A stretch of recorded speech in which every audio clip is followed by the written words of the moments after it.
Bonjour à tous, aujourd'hui je vais vous présenter l'histoire de tous les brawlers de rareté rare, en commençant par Shelly bien évidemment. Shelly est une ranger qui a pour objectif de faire régner la justice. Cela l'a conduit à souvent affronter tous les hors-la-loi. Elle veille sur toutes les personnes nouvelles, comme nous au début du jeu, ou Colt dans le Far West. Mais depuis cet acte, c'est Colt qui gère tout dans le range. Comme le dit sa description, tout le monde préfère Colt. Elle se demande donc si elle aurait dû le sauver à ce moment-là. Colt est celui qui attire tous les regards. Pourquoi? Son charisme et son apparence. Il est au centre de la scène partout, ce qui montre son ego, comme le dit ses répliques. Quand il regarde les caméras de surveillance, il a du mal à se reconnaître lui-même, comme s'il ne contrôlait qu'une seule partie de lui. C'est comme s'il ne savait pas ce qu'il est.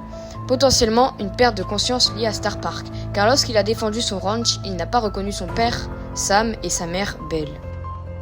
Dans l'une des vidéos qui provient de Star Park, nous voyons une famille heureuse rentrant sur une attraction. Mais à la fin de cette attraction, seuls les deux enfants sont encore présents. En arrière-plan, une dame donne une peluche ours à une fille qui n'est personne d'autre que Nita. Le jeune homme à côté d'elle, c'est Léon, son frère. Mais je ne vais pas vous en parler maintenant. Nita et son frère doivent donc vivre seuls à présent dans Star Park, se nourrir, boire, mais sans argent. Ils élaborèrent une technique pour voler. Mais dans le restaurant de Bull, Nita toucha une gemme dans le dos de celui-ci, qui la changea en une fille sauvage capable d'invoquer un ours géant, Bruce. À cause de son comportement animal, son frère essaye de capter son attention en l'appelant pour qu'ils redeviennent comme avant frère et sœur. Ils furent ensuite recueillis par Bo. Bull, qui signifie taureau, est bel et bien sauvage, mais dans sa jeunesse, il ne l'était pas. Il était le gérant d'un restaurant à Star Park. Ce qui l'a changé, l'arrivée de Dynamite dans l'établissement où il travaillait, qui a bouleversé sa vie pour toujours. Brock est un gamer, il a une grande gueule, comme le dit sa description et ses répliques.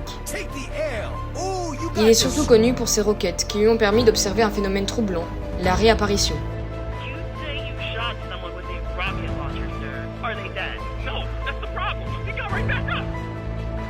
El Costo est un catcheur mexicain qui a été frappé par une météorite, ce qui lui a donné sa force surhumaine et son charisme. Il est acclamé par tous sauf par son trio, Poco et Ambre, potentiellement car seuls eux savent qui il y a sous son masque. Bartaba est un robot qui travaille dans un bar qui est le sien. Il accueille ses clients à bras ouverts, mais quand quelque chose le déplaît, il montre son côté sombre. Un jour, à cause d'une simple maladresse, il a versé un produit toxique sur l'un des investisseurs de Star Park, ce qui montre le changement d'émotion brusque. Poco était juste un musicien à Star Park, jusqu'à ce que Léon lui ramène une gemme. Après l'avoir vue, il est incapable d'arrêter de jouer sa musique. Son regard fixe sur cette gemme lui a même fait fondre le visage. Depuis ce jour, sa musique est tellement forte qu'elle donnerait des douleurs physiques à ceux qui l'entendent. Ceci ne lui a pas empêché quand même de nouer une relation avec Elisa. Rosa n'est pas qu'une simple jardinière, mais une botaniste exceptionnelle. Ses talents l'ont menée à créer une plante lui permettant de générer un bouclier protecteur.